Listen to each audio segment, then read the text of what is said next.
ओम नमः शिवाय। श्री गणेशाय नमः। ग्रह नक्षत्र पर मैं आरवी आप सबका स्वागत करता हूं। दोस्तों, पुरुषोत्तम मास श्रृंखला श्रेणी में आज हम बात करेंगे 25वें अध्याय की।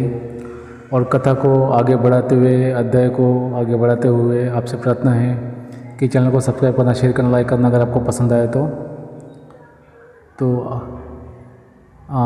25वां अध्याय प्रारंभ करिए। धर्मधर्मा बोला, हे ब्राह्मण, हे मुने, अब आप पुरुषोत्तम मास के व्रत करने वाले मनुष्यों के लिए कृपा कर उद्यापान विधि को अच्छी तरह से कहिए। वाल्मीकि नहीं बोले, पुरुषोत्तम मास व्रत के संपूर्ण फल की प्राप्ति के लिए पुरुषोत्तम मास के उद्यापन विधि में को थोड़े मैं अच्छी तरह से कहूँगा। पुरुषोत्तम मास के कृष्ण पक्ष की चतुर्दशी, नवमी अथवा अष्टमी को उद्यापन करना कहा है। इस पवित्र पुरुषोत्तम मास में प्रातःकाल उठकर यथालब्ध पूजन के सामान से पूर्वाहिन की क्रिया कर एकाग्रमन होकर सदाचारी विष्णु भक्ति में तत्पर स्त्री सहित ऐसे 30 ब्राह्मणों को निमंत्रित करे। हे भूपेत, अथवा यथाशक्ति अपने धन के अनुसार 7 अथवा 5 ब्राह्मणों को निमंत्रित कर बाद मध्याह्न के समय 16 से अथवा उसका आधा यथाशक्ति पंचधान्य से उत्तम सर्वतोभद्र बनावे। बाद सर्वतोभद्र मंडल के ऊपर सुवर्ण, चांदी, तांबा अथवा मिट्टी के छिद्र रहित शुद्ध 4 कलश स्थापना करना चाहिए। 4 व्यू के प्रत्यर्थ चारों दिशाओं में बेल से युक्त उत्तम वस्त्र से विशिष्ट पान से युक्त उन कलशों को करना। उन चारों कलशों को पर क्रम से वासुदेव, हलधर, प्रद्युम्न और अनिरुद्ध देव को स्थापित करें। पुरुषोत्तम मास व्रत के आरंभ में स्थापित किए हुए राधिका सहित देवदेवेश पुरुषोत्तम भगवान का कलशयुक्त वहाँ से लाकर मंडल के ऊपर मध्य भाग में स्थापित करें। वेदांग के जानने वाले वैष्णव को आचार्य बनाकर जप के लिए 4 ब्राह्मणों का वर्ण करें। उनको अंगूठी के सहित 2 वस्त्र देना चाहिए। प्रसन्न मन से वस्त्र, आभूषण आदि से आचार्य को विभूषित करके फिर शरीर शुद्धि के लिए प्रायश्चित गोदान करें। तदंतर स्त्री के साथ पूर्वोक्त विधि से पूजा करना चाहिए और वर्ण किए हुए 4 ब्राह्मणों से 4 व्यू का जप करना चाहिए और 4 दिशाओं में 4 दीपक ऊपर के भाग में स्थापित करना चाहिए। फिर नारियल आदि फलों से क्रम के अनुसार अध्यादान करना चाहिए।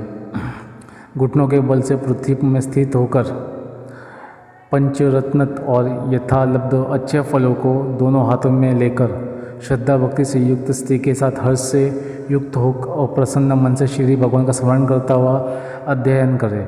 अध्ययन का मंत्र है, हे देवदेव, हे पुरुषोत्तम, आपको नमस्कार है। हे हरे, हे राधिका के साथ आप मुझसे दिए गए अर्घ्य को ग्रहण करें।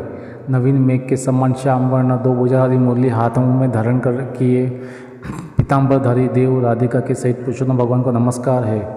इस प्रकार भक्ति के साथ राधिका के सहित पुरुषोत्तम भगवान को नमस्कार करके चतुर्थ्यंत नाम मंत्रों से तिल की आहुति देवे। इसके बाद उनके मंत्रों से तर्पण और मार्जन करें। बाद राधिका के सहित पुरुषोत्तम देव की आरती करें। अब निरंजन का मंत्र कमल के दल के समान कांति वाले राधिका के रमण कोटि कामदेव के सौंदर्य को धारण करने वाले देवेश का प्रेम से निराजन करता हूँ।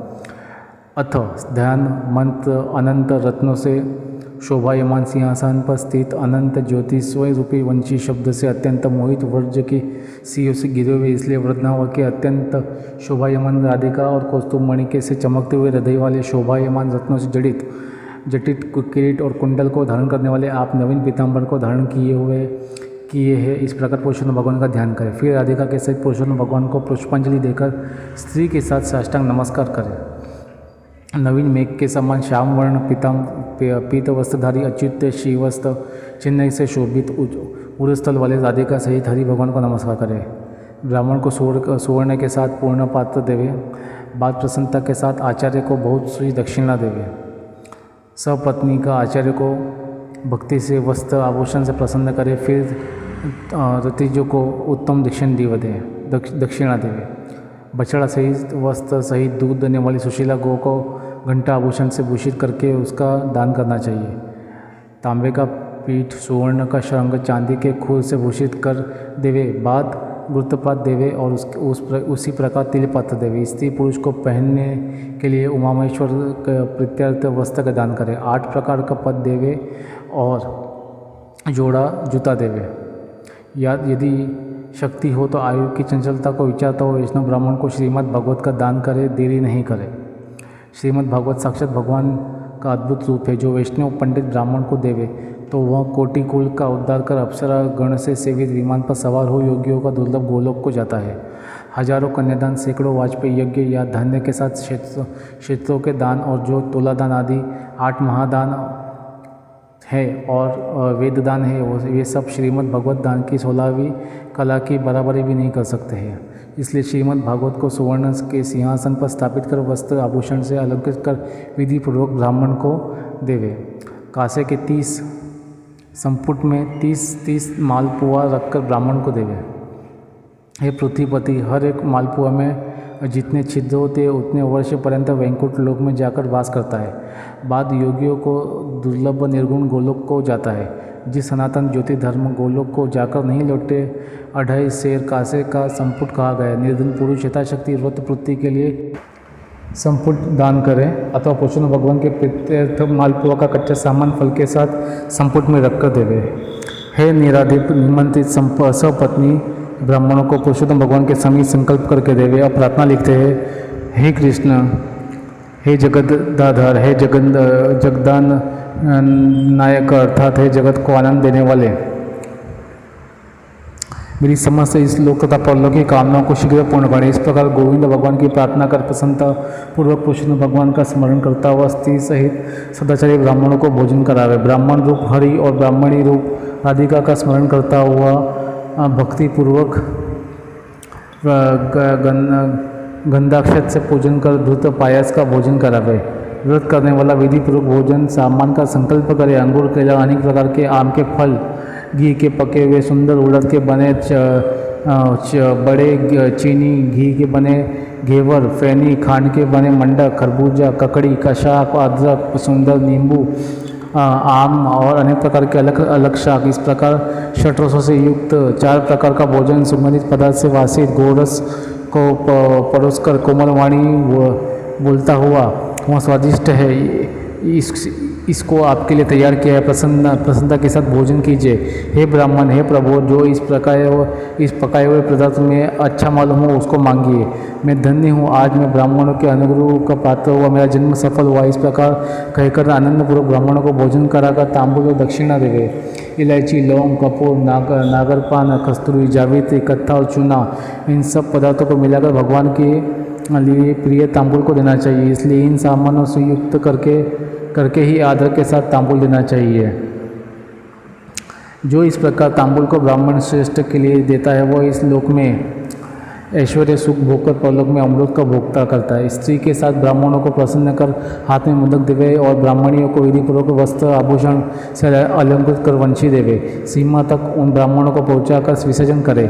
मंत्रहीन, क्रियाहीन, भक्तिहीन, जनार्दन यत्य पूजित मया देव परिपूर्ण तदस्व में, इस मंत्र से पुरुषोत्तम भगवान का समर्पण करके यस्य स्मृता च नामोक्त्या तपोयज्ञ क्रियादिषु न्यून संपूर्णकता आती याति सद्यो वंदे तमुच्यतम। इस मंत्र से जनार्दन भगवान को नमस्कार कर जो कुछ कमी रह गई वो अच्युतम भगवान की कृपा से पूर्ण फल देने वाले को यह कहकर यथासुख विचरे।